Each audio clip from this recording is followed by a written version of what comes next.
I'm joined by our second evictee. It's Chris!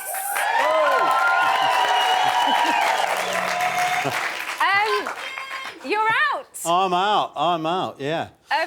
Were you slightly relieved when your name was called out? I was.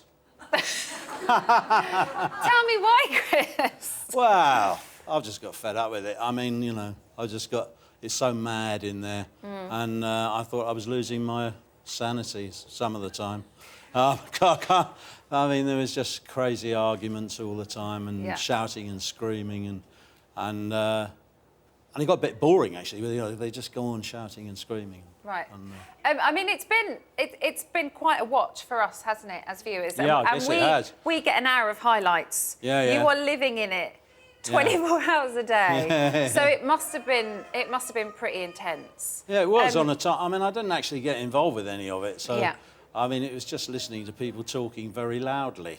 Right from the beginning. I wonder who you could be talking about. Well, I'm just talking about our American cousins, who are just very loud all the time, and they don't listen to anything, and they just talk over you, and they just try and dominate every conversation, and basically, I just got bored with them. One of the American housemates is the reason why you're here tonight, because Scoop had to obviously deliver that killer nomination. Yeah. What did you think to his reasoning? Well, I understood it. I mean, he probably thought I wasn't, you know, doing enough. I mean, I'm not a games player. Yeah. I never have been. I mean, you know, Christmas in my house is really boring.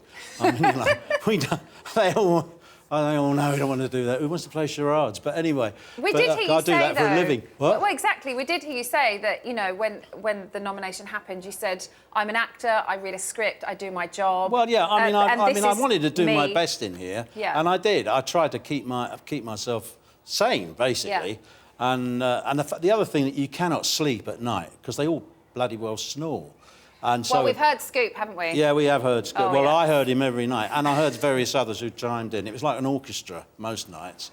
And that was really difficult because you were getting sleep deprivation as well as all the other stuff. So, I mean, I'm not complaining. I mean, it was a very comfortable bed. Yeah. But it's all of those things, isn't it? You know, you kind of watch Big Brother and you think you're just living in a house. No, but there are lots of things. No, it's very intense. Psychologically that are going on, whether it's intense. lack of sleep, lack of food. Yeah. And Huge. also, loud people. Yes.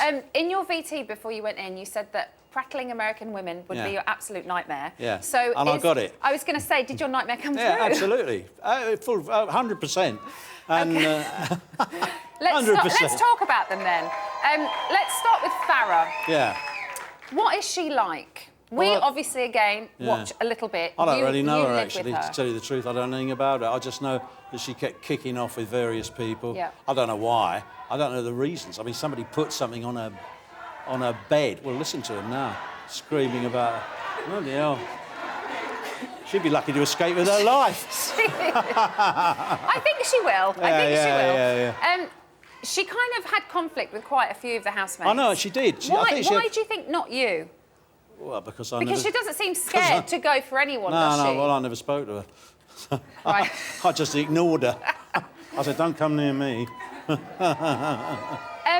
She's quite close with Jenna as well, Well, isn't they're she? two Americans. I mean, in a way, it's a little bit unfair because they needed each other. They're the two Americans. Jenna's a very nice girl. Yeah. I mean, she is. I like Jenna, but she was kind of locked in with Farah, well, she still is. And there were a lot of us.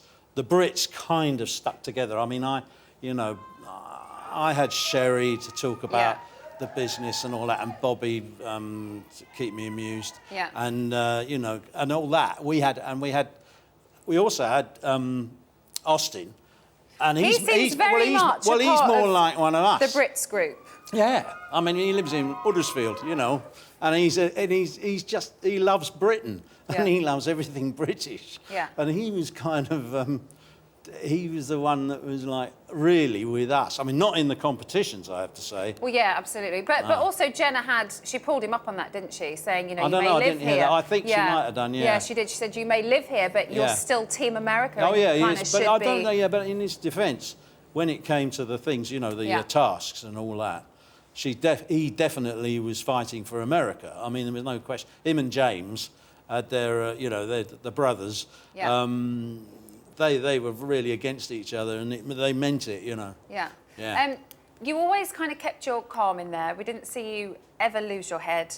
But the one thing that did seem to irk you was the arguments over red wine. Yeah, it bloody well did, yeah. I mean, I like my red wine, and I tell you what, I got very, very, very peed off about the fact that we got some crappy Beaujolais stuff. It's got labels over it, so you can't see it.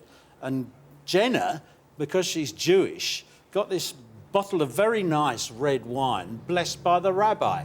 So I said, well, look, I said, can't we all be blessed by the rabbi and have some decent wine?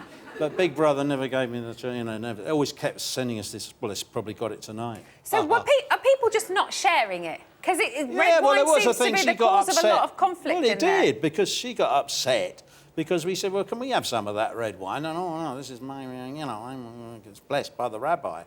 And I thought, well, I'd like to meet this rabbi. But it was like... we didn't get any decent wine. And that really can pee you off, over a period, because you think, I can't drink. I mean, the last night, I didn't touch the red wine. I just went, God, this is undrinkable. I didn't touch it. I had a gin and tonic instead. Lovely. How do you think the Brits are coping in there? I think the Brits are coping fine. I mean, I think they're all kind of OK.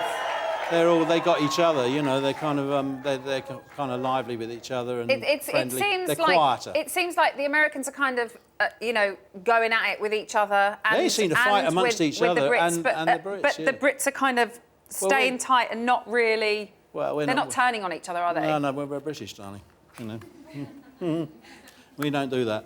But we don't. No, it's been quite quiet and sort of funny, and we've had some nice times and I've enjoyed it. I've enjoyed the times, certain, but I've got a bit bored at occasions. Right. And trying to fill your day is quite difficult. I mean, as you say, I'm not a games player. Right. So therefore, Bobby was always coming up with these games, which I actually joined in with in the end.